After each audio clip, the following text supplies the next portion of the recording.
drink, and then discuss them. I'm Heather. And I'm Kathleen. And this week we are covering 2015's Making a Murderer. It is a Netflix documentary directed by Laura Ricciardi. It's Italian. And Maura Demos, and tells the story of Steven Avery, who served 18 years in prison for a wrongful conviction and is later convicted in 2007 for the murder of Teresa Halbach. It was only 10 years ago. I know. First off, I do not remember this being so long the first time I watched it. It's because we were so into it. Like, Oh, it was yes. a thing. And I found myself getting sucked back in again. Just We like, were so much no, younger. damn it. I know. I only had one kid at the time. I had time for stuff like that. So we're only covering the first season of this one. Maybe we'll eventually cover the other one. I don't know. I found it kind of boring. I feel like it just It's too much at faded. one time. Yeah, it faded. Like, I was so into, I remember, like, so just, that first season, like, when it first came out, and, like, I'd be like, one more episode. Now it's like, And there's now so it's much like, going oh, on. there's another episode. Okay. This week we're only gonna go over the first 4 episodes because there's so much that happens. It's a lot. The second part of it released in 2018, and yeah, I just thought it was kind of boring. Didn't change my mind on anything. The problem is that I have one opinion, and then I watch the documentary, and it, like, fucks my mind, and I'm like, ooh, that does sound suspicious. But you also have to remember how biased this is. It is. It's so It's biased so that even biased. after watching it the first time, and then, like, having my mind made up completely up until I watched it again, watching it that second time, I was like, Next week at the end, I was putting on my tinfoil hat, I swear to God. next week at the end, I will go over some things that they conveniently left out of this. Oh, I remember those things. I remember. I will start off and say that I think he is guilty. I do not think Brendan is guilty. 100% agree with that. But I also- swear to God, watching the documentary, I'm just like, I think the brother did it. But even saying this, I do believe the cops also planted evidence. Oh, that is very absolutely, possible. 1000%. Those cops were shady as fuck. Like, watching them on the stands, like, There's plenty they're of so squirrely. there's plenty of cases where cops plant evidence. It's not out of the ballpark to say that yeah, they could have planted it, but he Right. could also be guilty at the same time. Exactly. That is entirely a thing. You can do it. Maybe they don't have a full case, and they just kind of make some shit up as they go along. So the first season premiered on Netflix on December 18th, 2015. I think it was, I do remember, like, Christmas, nothing going on. You don't want to deal with family and just sitting and watching this. Dude, I was, like, powering through that shit. It was filmed over the course of 10 years, with the filmmakers moving back and forth from New York City to Wisconsin during filming. I didn't know this part. To promote the series, Netflix released the first episode concurrently on YouTube and on Netflix, which has not been done for any other programming. I don't ever remember that. I don't remember that being a thing. But I Maybe that's guess- how they got everyone hooked. And it seems crazy because who doesn't have Netflix or at least access to a Netflix account? You got a brother's cousin, sister's yeah. wife. Like, My parents have access to it. My sister has access to mine. Like, I don't know someone who doesn't have one. So this won several awards, including 4 Primetime Emmy Awards.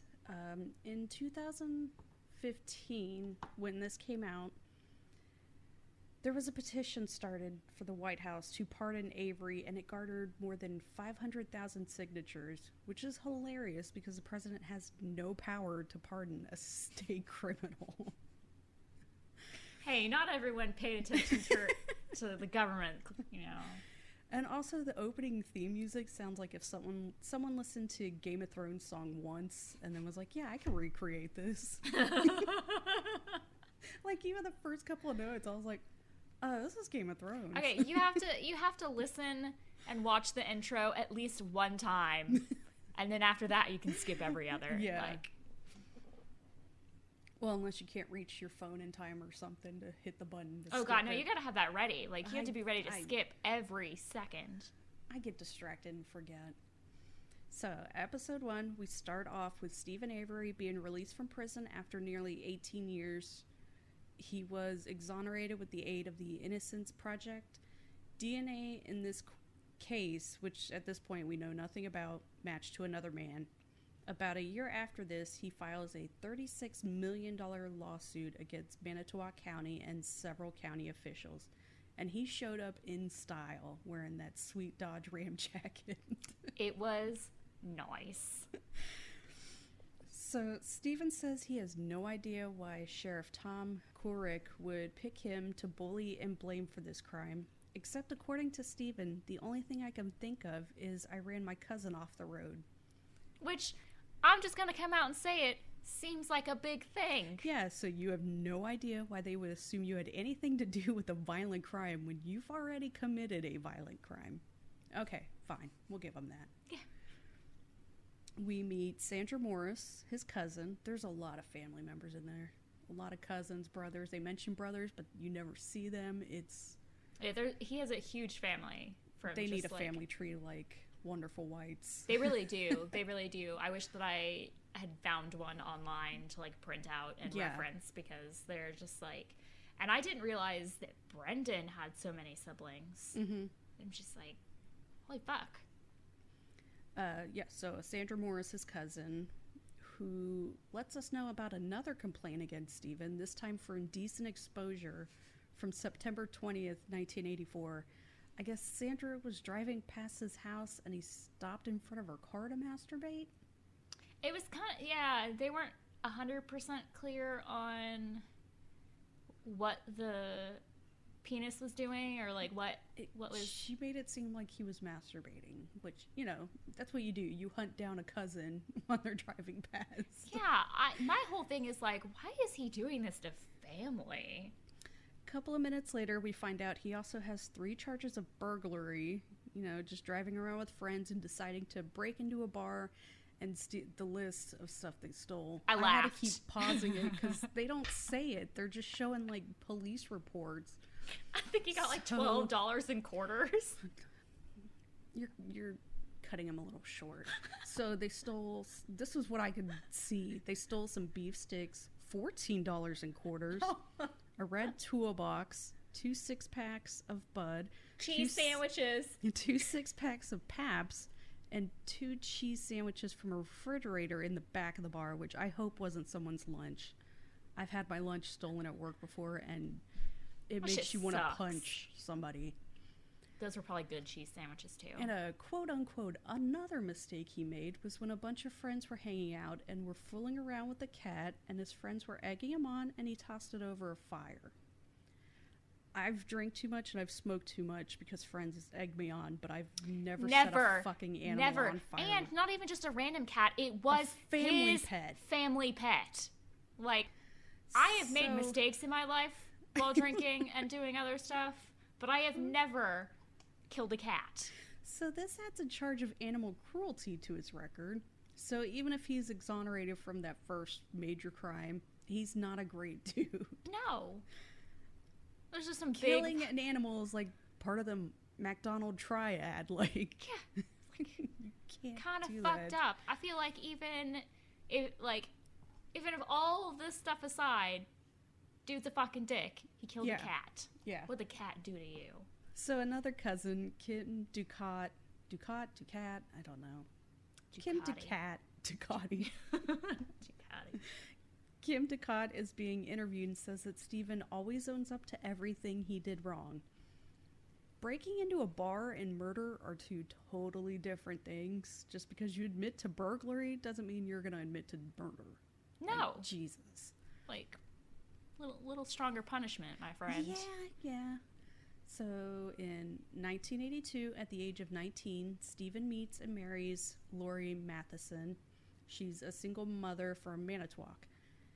And of course, the picture of their house featured an ATV just sitting right in front. Oh, yeah.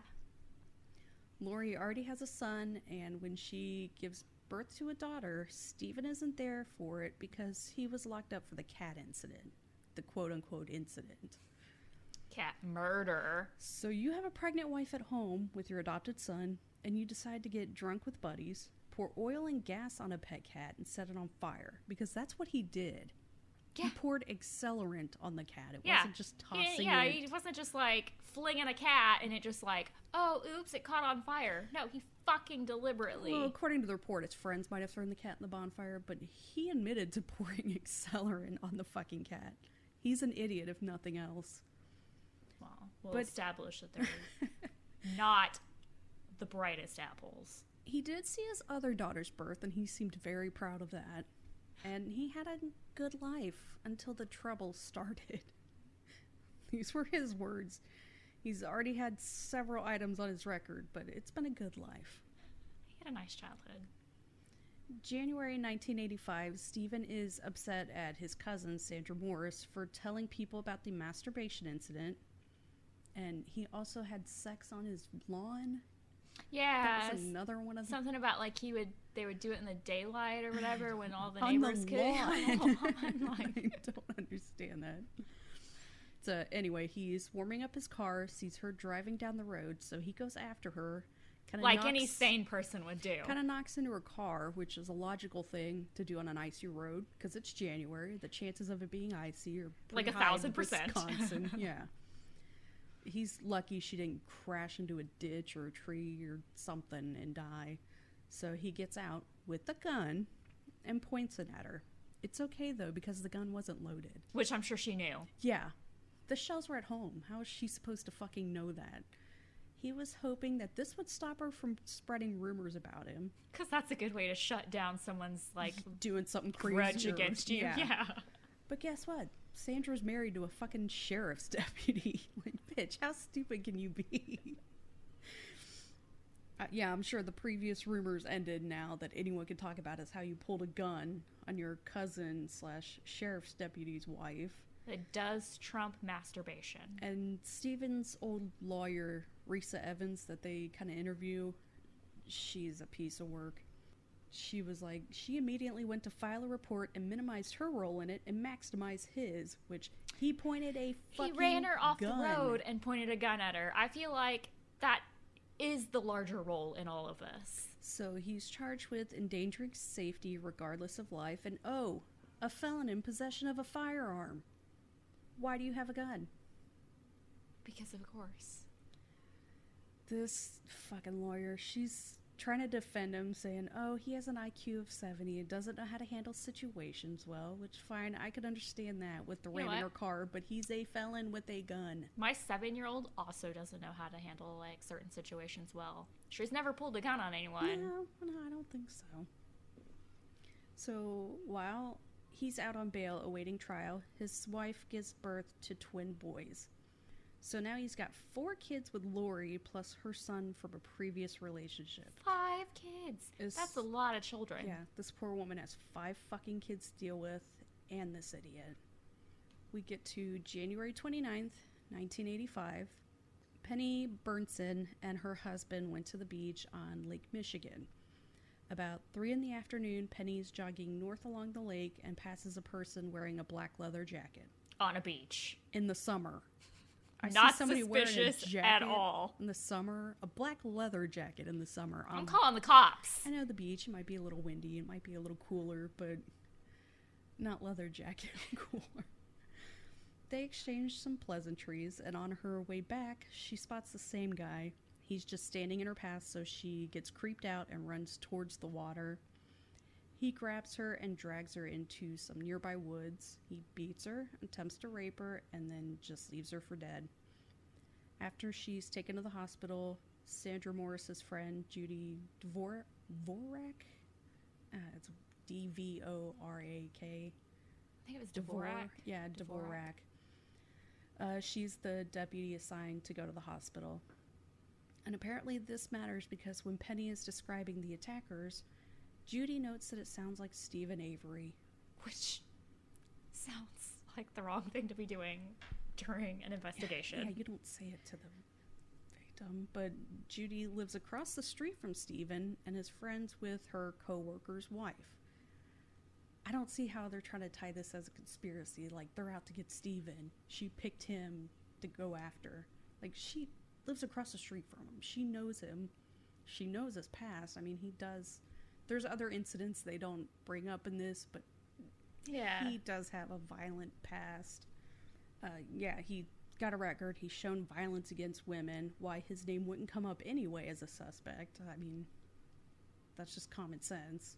Yeah, and I do think that he, in some ways, did look very similar Yeah. to the suspect. Anyway, Penny signs off on her statement, even though her vision is blurry and she couldn't read it. This I do have a problem with. Yeah, like, oh, just sign it anyway. Like, That let the woman should not have recover. happened. I'll give that one to Steven. They show a composite drawing of Steven to Penny Burnson, and she says that, yeah, it's him. So they present her with a photo lineup that features his photo from a previous arrest, and again, she picks him. We know enough about crime stuff that you can't depend on photo lineups. Like, they are not reliable at all. No. And when you think about it, like, when you're in a situation like that where, like, holy fucking shit, So much happens to you. Yeah, eyewitnesses are not reliable. like, you're not going to be able to, really focus on 100%, like, and be able to pick that person out. Like, it's traumatizing. Yeah. This has nothing to do with this case, but it's also, they've done studies, like, picking other races is even worse. Oh, yeah. Like, I don't know why they still will base entire things on eyewitness. Bro, in a restaurant ordering food, I have a hard time remembering which waitress is mine. Yes. You're gonna, like, put me in a situation where I feel like I'm going to be killed, Yeah. and I'm fighting to, like, not be assaulted. Yeah, I'm gonna have an even harder time remembering which waitress is mine. So, regardless, it's very suggestive to present a composite drawing of a person to someone and then have them pick out someone out of a photo lineup. When you've already seen this one, even though it's a drawing, you still... Because they showed the photo They lineup, literally and there's, like, took- people with short hair, and it's, yeah. They literally took his, like, arrest photo and made a drawing of it and then Yeah. showed it to her. Like, of course they're gonna turn around and pick the same photo that the drawing was. But then, based on her statement, Steven doesn't even match the description of the assailant. Yeah, she says he has brown eyes. Yeah, this whole case I will give to Steven. He definitely was fucked over. My problem, though, is the defense then arguing that the photo from Steven's previous arrest looked nothing like how he looked the day of the attack, which I laughed at. He looked the same. It's obviously the same guy. The older photo, his hair is just standing up, and in the current photo, his hair just looked a little longer and was laying flat. It's silly. Yeah. It was obviously It was the just like same wild guy. hair, slightly less wild hair. But you know what? What do we know? They were out to get him. He's charged with attempted first-degree murder and second-degree sexual assault and denied bail because of his past record and is sort of kept away from his lawyer. The Burnsons are very involved with the community, so the sheriff is really treating this as high priority, which might be why they immediately just went after him. They knew it was something they could handle very quickly and they can look good. His cousin Kim is like, they charged him because he's an Avery. But if you pay attention to his uncle Arlen Avery, under his name, it says he was a deputy with Manitowoc County Sheriff Department. Yeah, that was something that they didn't. They kind of glossed it over, I think. Yeah. Like, Like, how do you say they're only after us because we're Averys, but you But have somebody in the who is a department. cop. During the same time, another violent offender was in the same area by the name of Gregory Allen. He was such a problem that the Manitowoc City Police Department had him on surveillance. Unfortunately, that surveillance wasn't happening on the day Penny was attacked because the cops were busy handling other crimes. So the violent sexual offender wasn't being watched when this woman was attacked. Let's just go after this other guy who, he does have problems with women. Yeah, but I feel like it would it's be like the definitely first not would as be like, violent. well, this guy that we don't trust enough that we've been tailing, like, Yeah. wasn't being tailed at this one moment where something violent happened to a woman. So like, this was basically the typical police department's not talking or listening to other departments because they think But they're they right. did mention. But you know how this is, like, especially back then, other departments, they don't listen to each other. This is county and city, so right, they're just county's like, gonna fuck think you. they're better, and Yeah, but they did reach out and say, hey, by the way, yeah, this guy wasn't being tailed at that moment, Yeah. so hey. All right, so a little bit of the timeline. Penny is attacked at approximately 3:50 p.m., and Steven is arrested at 11:45 p.m. that same day. Every minute of his time is accounted for through eyewitnesses and receipts, and yet the cops still think he's guilty. It's kind of crazy, but she says she remembers his face clearly, and it's like a photograph in her memory. And besides, she's a pillar of the community, and he's trash, so everyone is just going to hang on every word of hers. Yeah, they were really... And I don't mean to sound bad to her. She went through a horrific attack. I can relate to that. Your brain's a complete mess after going through something like that. Right, you're just thinking about getting out of it alive, Mhm. and... That is your only concern. Exactly, and I mean, they, like I said, they did have similarities. And, I mean, they did seem like a very upstanding family, so Yeah. why would you not just, you know, take word for word that, like, she knows what the hell happened? Yeah. At the age of 23, Steven is found guilty of sexual assault, attempted murder, and false imprisonment, and is sentenced to 32 years in prison. So the jury really took this case seriously. Meanwhile, there are rapists out there getting out after, like, a year or two. Or right away get sentenced to just probation. Yeah, let's not get started on that, because I will fucking flip this table. But good on them. Good on this jury for, Yeah, taking it seriously. Yeah. Unfortunately, this dude is innocent. In Wisconsin, if you don't admit your guilt, you don't get parole. Which, if you're not even guilty to begin with, is fucked up. Yeah, it doesn't seem like a solid game plan. So, poor Lori is now left alone with 5 small kids to take care of by herself. And I don't like that they showed the letters that she had sent to him in prison, like how she was going to kill her kids and stuff. I don't think that's necessary. I'm just going to go out and say, like, I only have 2 children. Yes. But, like, I cannot fault that woman, okay? No, I really can't. She's struggling. She was struggling. She had very small children, 5 of them. I only have 2, and if I'm, like, alone with them for, like, 24, 48 hours, in my mind, I'm already thinking I'm gonna snap. Yeah, these kids were at least under the age of 10. Like, yeah. I can't fault her. And he was just as, like, fucked up in his letters back to her. So I really do think it was just, like, a very, like, unhealthy... Yeah, it was very toxic. Yeah. It got so bad for her that 3 years later, she files for divorce. In 1986 to 1994, Steven appeals his conviction to the Wisconsin Supreme Court and is denied every time. After this, in 1994, Stephen Glynn and Robert Hennick agreed to re-examine Steven's case after his parents reached out to them. Their course of action was to find new evidence they could present to the courts. So at this point, it's been almost a decade, and they're having to not only find evidence, but find fucking evidence boxes to be able to look through. Lucky for them, they find nail clippings from the sexual assault kit that hadn't been tested for DNA because that wasn't a thing in the 80s. March 1996, they get the results back, and it shows alleles that match Steven, Penny, and an unknown person. This was like the best they could do at that time. All right. It was the 90s. Yeah.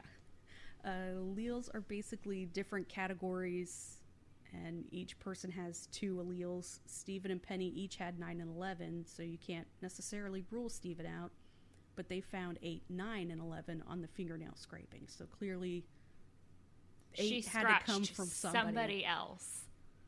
They add this evidence along with the eye color being different than what Penny described, Steven's alibi, and that the perpetrator wore white underwear. And he didn't own any underwear, which I, like, that moment...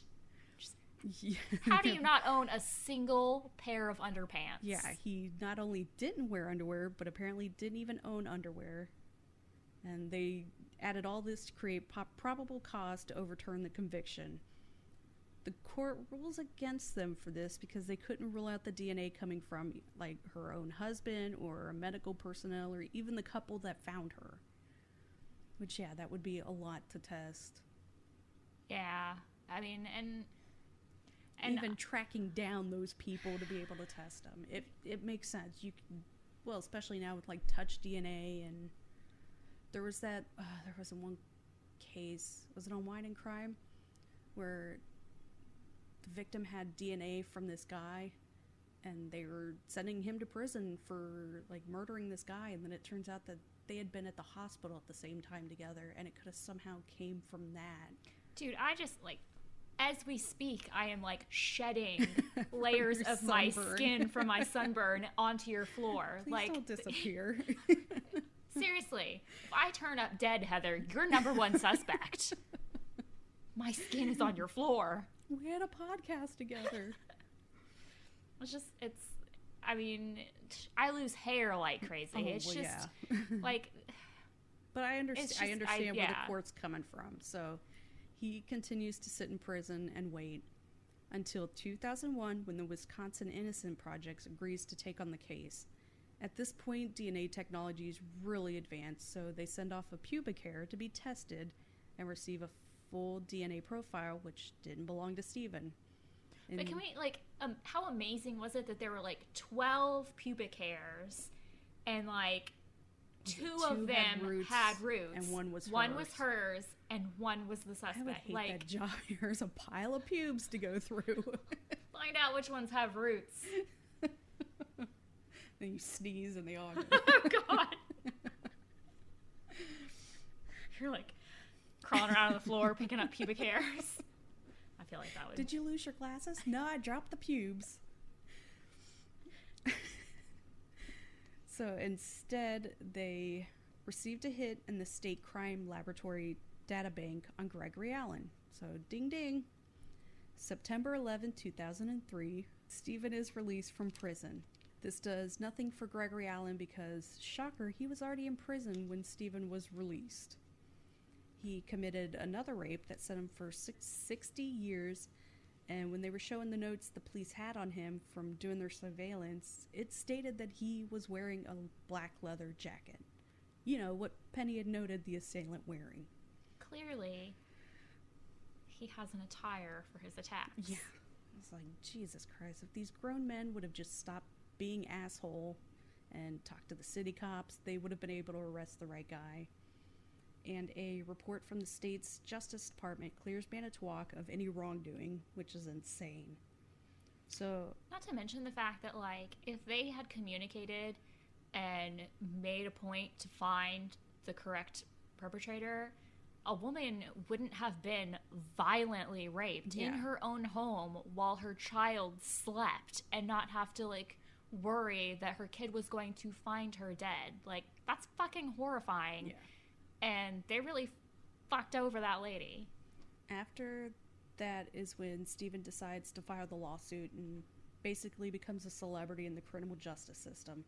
And all of this was just the first episode. It was long. It was a lot.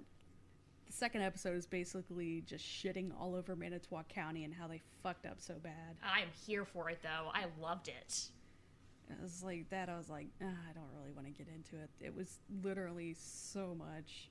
Dude, their depositions, though, they were so, like, squirrely. They were squirming in their seats, and, like, I'm sure you could figure out by now they suck.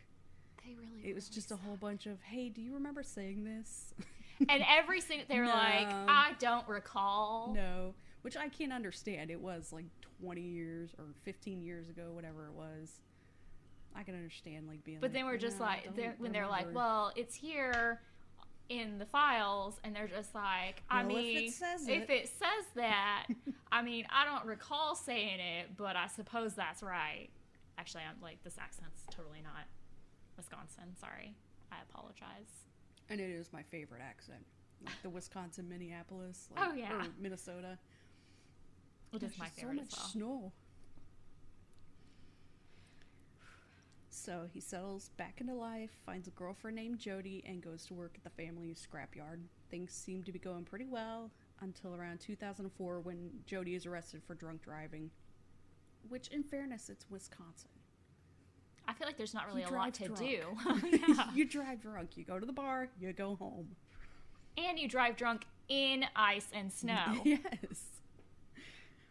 And they still drive better than Texans. Yeah, so during October 2005 is when all the county people are being disposed for the lawsuit.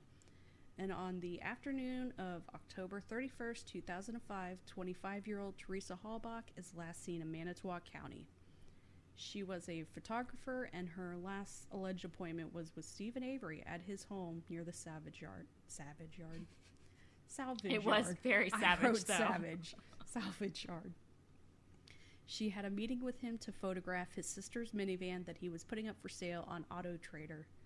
I used to love getting those thick-ass magazines. God, just they were the at best, looking through them. Oh, man. I just got to say, like, my first car was not what I imagined an Auto Trader. On November 5th, they locate her RAV4 at the Avery Salvage Yard, and Stephen immediately brings up that the county may be trying to plant evidence on him. Like, just immediately he says it.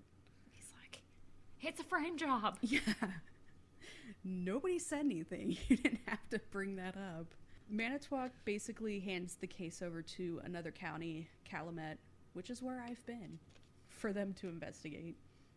Law enforcement conduct an 8-day search, which that really doesn't seem unreasonable. It's a huge area to go through. Dude, was it like 40 fucking acres? Not to mention, it's all the houses on there they have to search too. Yeah, because there's like, what, like 6 or something? Like, so Yeah. many mobile homes. And then there's also like garages that are off of the house. And yeah, it's a lot to go through. There was a lot in the houses. Like, all those cars that, you have to just do a cursory glance to see if there's a body over here or something. Just any evidence. It's such a big area. there's a lot of clutter. The family made it seem like it shouldn't take them this long. And I'm like, it's a huge area. Dude, you could have called in all the patrolmen in, like, Wisconsin and had them going through it, and it still would have taken 8 days. It doesn't seem unreasonable.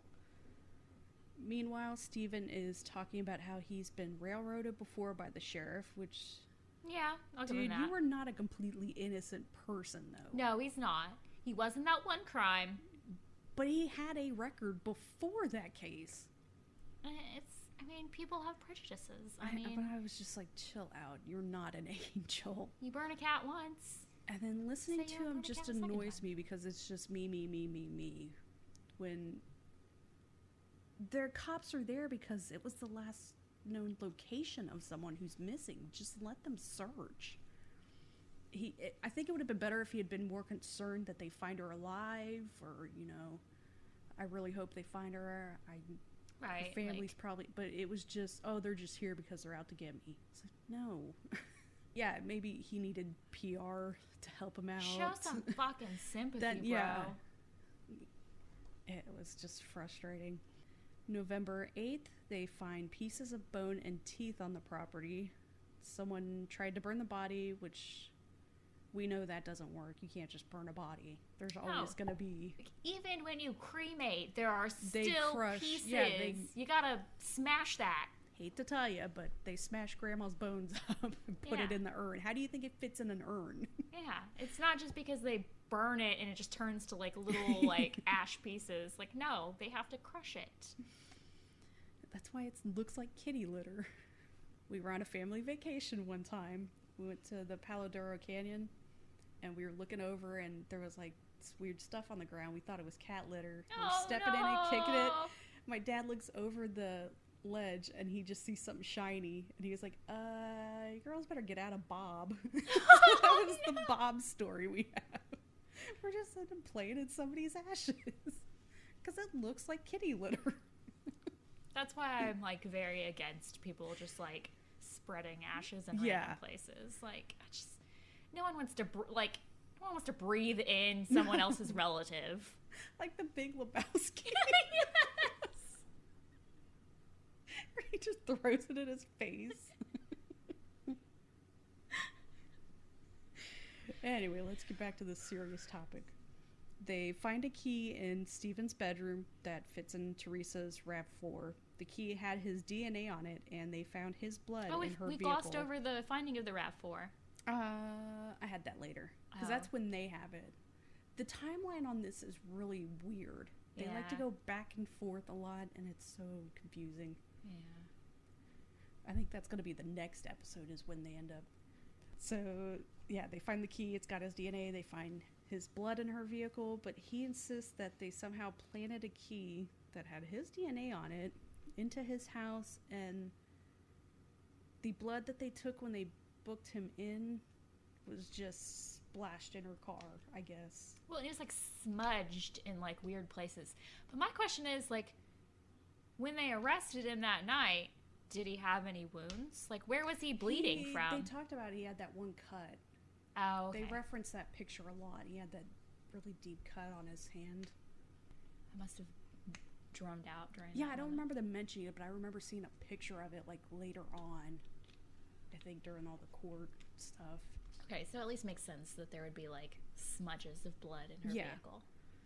So, episode 3, after the arrest, the lawsuit against the county is, of course, done, because he has to focus on, now he's been arrested again.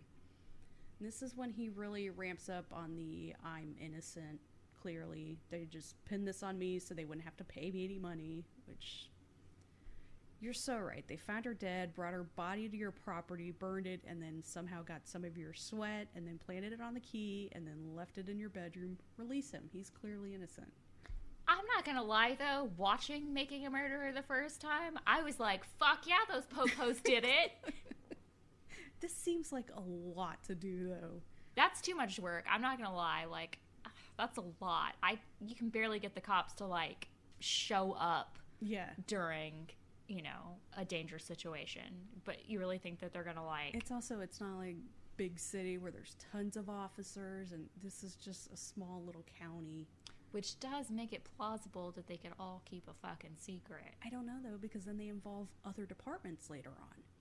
Like, they have the FBI in on some of this. Part of me is like...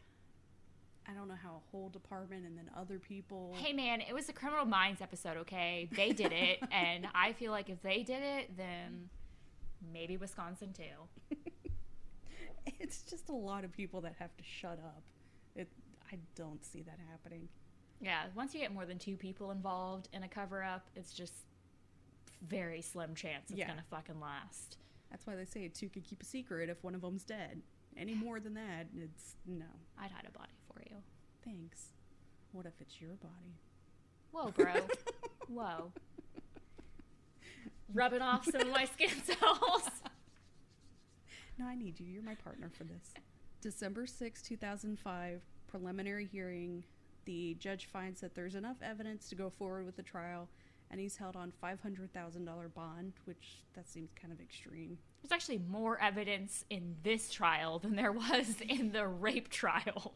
And I don't like the Manitowoc deputies showing up for the hearing when they're not supposed to be involved in any of this. Yeah. Like, just stay the fuck away if you don't need to testify. It's not your case. You're just adding to the conspiracy theories. And then these fucking reporters are like, ma'am, do you think your son is guilty? Like... The reporters are the best. They always ask dumb-ass questions. That one producer's like, murder is really in right now. It's a big deal. Like, I felt like they were showing like Dateline and all this other stuff so it would take the heat off them when they're doing the same thing. Oh, yeah. But like, murder is really big right now. That's why we still talk about Jack the Ripper and all that, but it's big now. It's always been big. But I would like to point out, lady, it's not what the crowd wants. His parents tell him they'll put the business up for collateral, and his response is, that should have been put up a long time ago. Like, fuck you, dude. Yeah, like, that's pretty fucked. Your like, parents are old. They're already dealing with enough as it is. And then he starts threatening suicide. And I just love his little mama being like, no, don't be talking crazy now. Oh, I love his... Oh, I forgot to mention that I got the alert, was it yesterday, that she had passed. I was like, oh, she was so sweet. She really was. She was a good woman. Yeah. She just raised an asshole. It's gonna happen. So yeah, the threatening suicide and all that, making them feel bad. At least OJ said he wanted to be found not guilty so he could go out and find the real killers. He is just not doing any of that. No, it's like, oh, woe is me. And yeah, it's always me with him. It's obnoxious. And then the producers are interviewing a bunch of people at a bar, which is the dumbest idea. Have you been drinking? Good. How do you feel about this case? Let's get you on camera. I feel like it was like when they were interviewing people during the election and they were like in a bowling alley drunk. Bar to interview people. At this point, the county settles the civil lawsuit and awards Steven $240,000 after all the attorney costs. This adds up to about $13,333 for each year he was locked up. Which is fucked. I do have to say that I think he deserved $36 million. Because 18 years is a long motherfucking time. Yeah. You have to raise a child in that time. Yeah. He missed out on 5 kids. One of his previous attorneys puts him into contact with defense lawyers Dean Strang and Jerry Buting to represent him. Which I'm just going to come out right now and say that, like, mad crush. Love those guys. These new guys are like, we're going to find out that these detectives planted his DNA at the scene, and the cops are going to straight up like, how could we even do that? And the documentary leaves out that they found DNA from his sweat. Like, how do you plant that? He was real sweaty, okay? I think you would notice somebody following you around just like trying to collect your sweat. I don't know, man. Halloween Town, like, with the ghost. They got that guy's sweat. Forgot about that.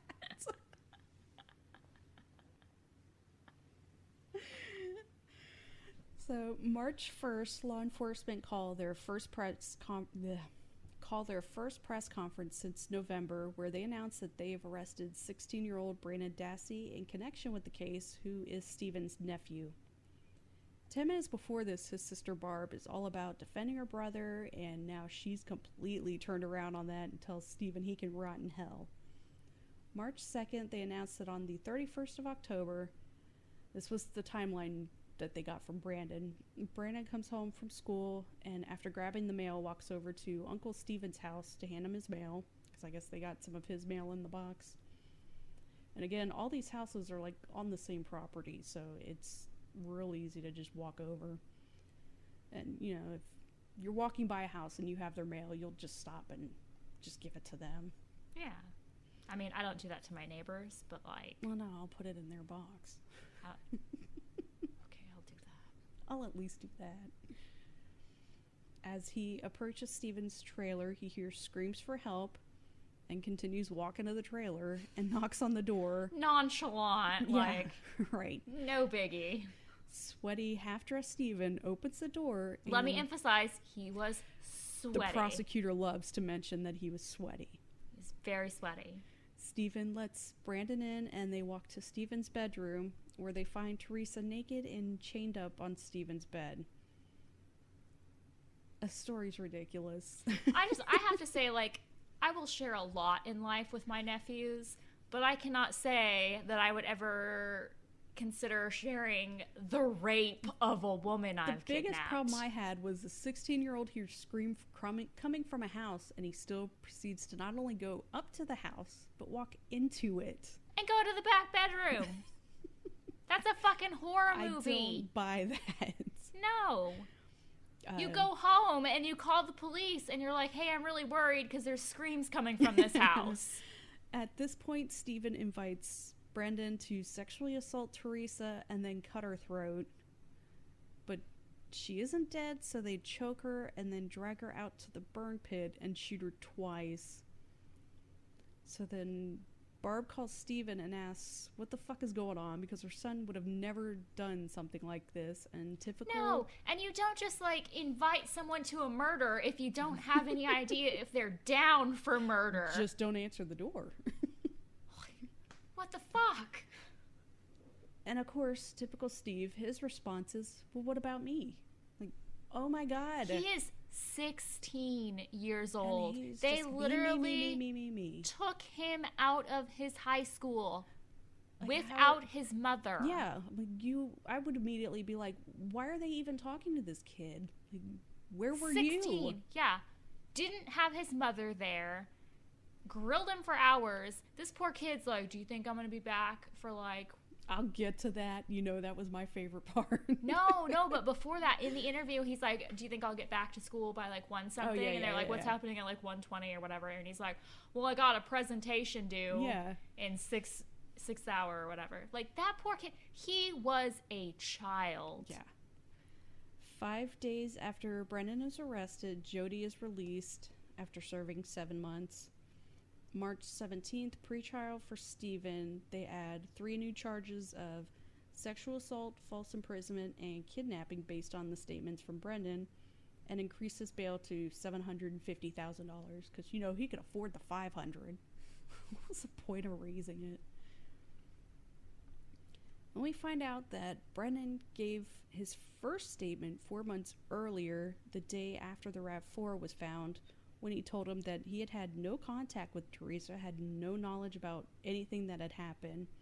And he played PlayStation all day until his mom came home. After this, they tried going after Jody when she was still in jail, and she refused to have any more contact with them, so that's when they went back to Brendan and got that other statement. Brennan has a low IQ and was interviewed without parental consent. They even pulled him out of class to question him alone, which I am shocked the school allowed this. I would be fucking livid.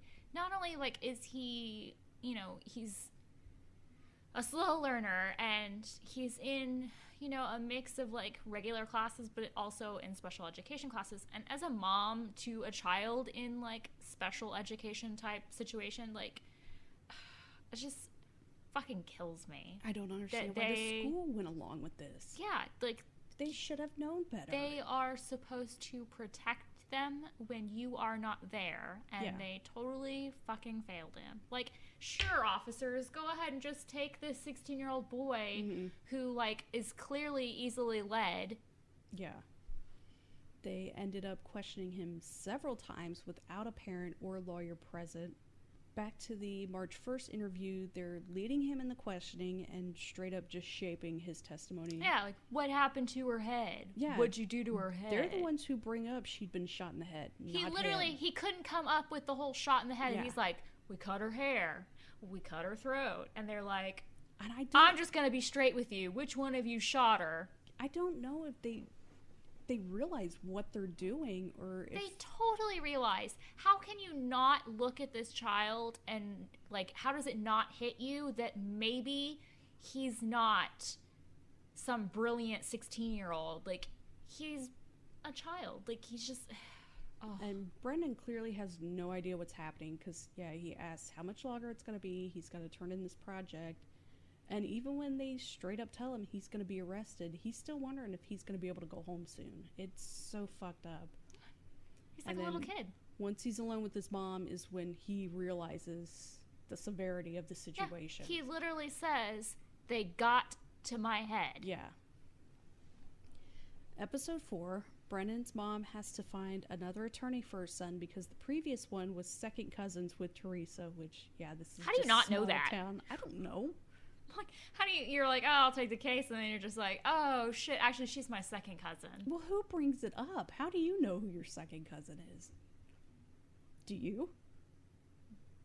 I mean, I have a big fucking family, so I'm probably like... I have a small family, and I don't know. I got second cousins everywhere. Brennan's only concern is to get out of jail so he can watch WrestleMania, which I can totally get behind. I love wrestling. In case you're wondering, the main event match was John Cena versus Triple H, so that was a big deal to miss.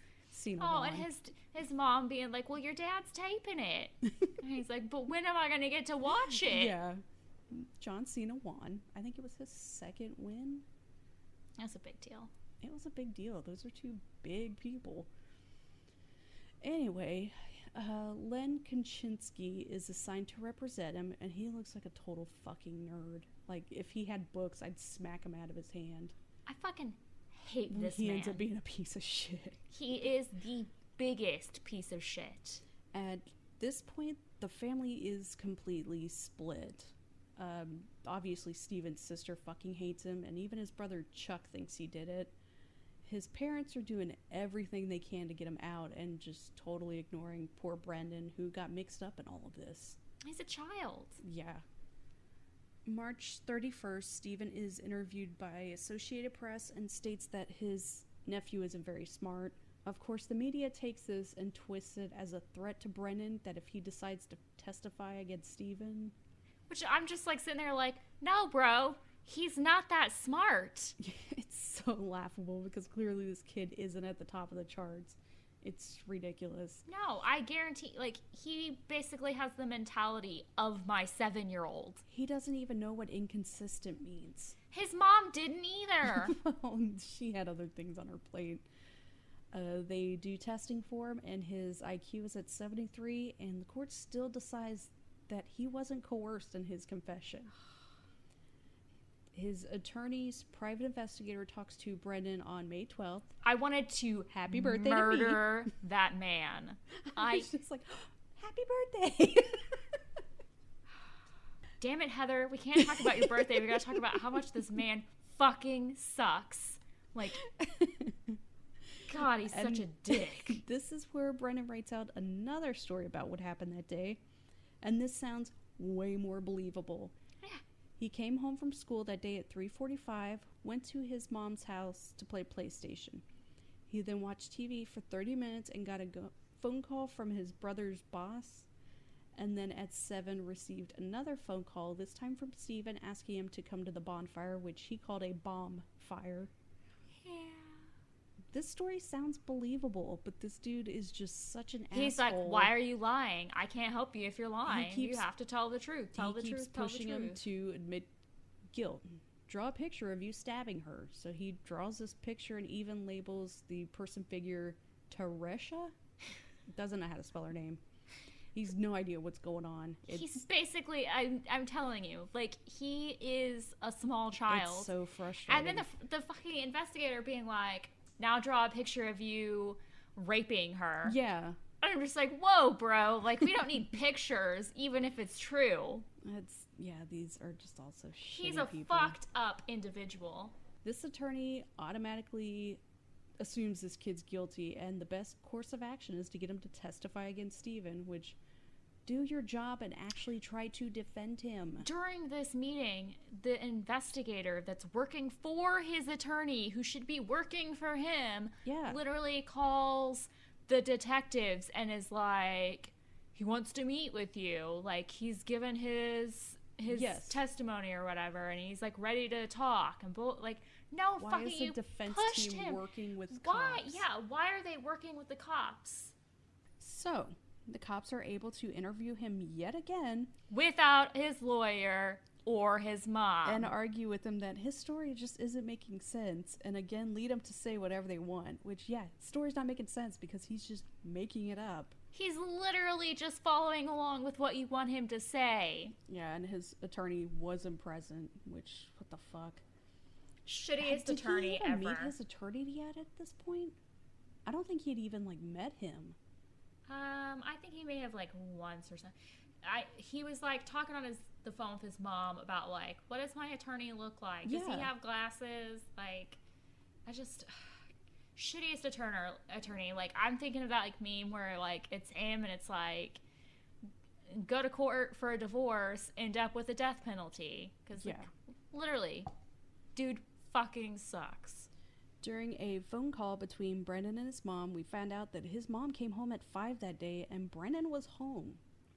So how could he have possibly tortured and murdered her from 3:45 to 5 o'clock? All of this shit that the cops supposedly say they did, and it somehow happened in that amount of time, there's no way for it to happen before 5 o'clock. You can't even burn a body in that amount of time. No. Jody finds a phone bill and discovers that on the day of the murder, Steven called her at jail at 5:36 and they talked for 15 minutes and he seemed normal, which I don't know. I don't consider that a smoking gun. How many times have we seen husbands on the news, talking during press conferences and they seem fine, and then a week later they're arrested? I would like to point out that Teresa's own brother, during an interview, was talking about like how like grieving and all this other stuff before they even found her car or her bones. Like, people get fucking twisted.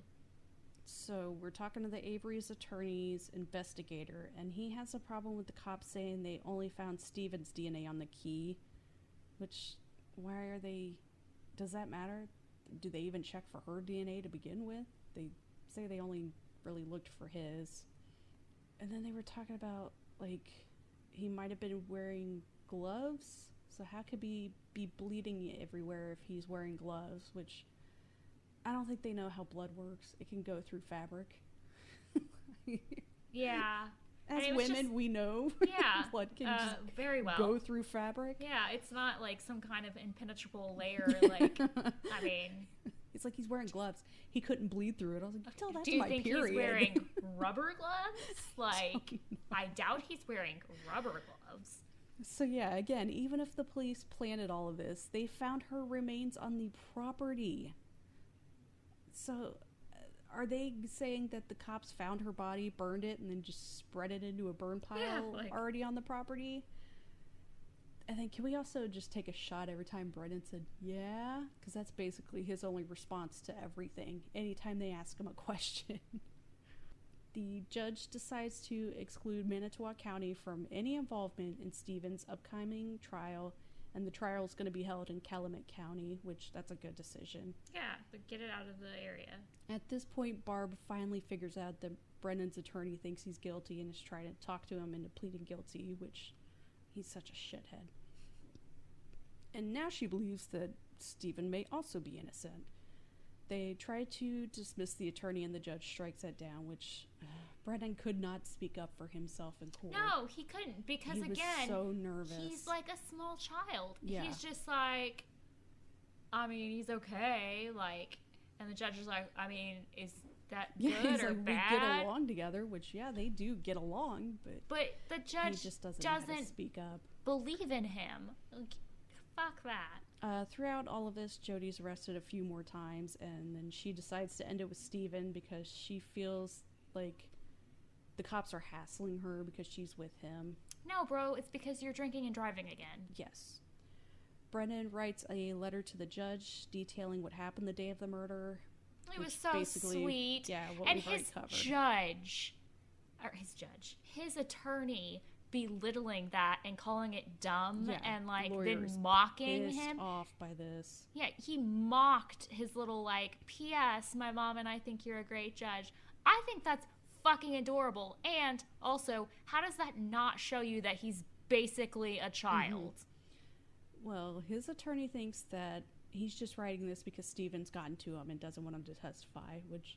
Or it's maybe because he doesn't want to go to prison for something he didn't fucking do. Even Steven's lawyers are understanding that this kid's being completely fucked over by this lawyer. And then the judge finds out that Brennan's attorney allowed him to be interviewed by the cops, and goodbye, lawyer. Yeah, finally he comes to his senses and he's like, you know what, that is not cool. Like, you should not be doing that. December of this year, Steven's attorney obtained a court order to examine the 1985 case files. They discover a blood vial might have been tampered with. It's not taped up correctly, and there's a small hole in the stopper of the vial. And that's where we'll end this episode of Doc to Me. But it's like, it's a cliffhanger. Next week, we'll be back to go over the last half of this part that covers the core cases and the aftermath. Anything else you want to say about what we've gone over so far?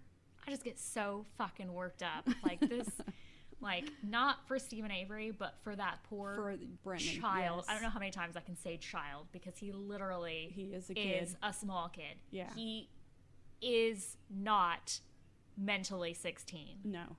It just fucking blows my mind that all of these adults are not like, something's not right here. He just wanted to watch WrestleMania. I feel so much for him. Mm-hmm. It kills me. Because again, like, my 7-year-old is just as, like, you know, naive and easily coerced and just, ugh. But at least she's 7, and so at this point, like, no fucking detective is gonna be like, what'd you do to her head? Because my 7-year-old would just be like, I don't know, like, what is it that you want me to say? What should I say? Nothing. Yeah. So we'll be back next week to finish this one up. So we'll talk to you then. I gotta go punch something. All right, bye. Bye.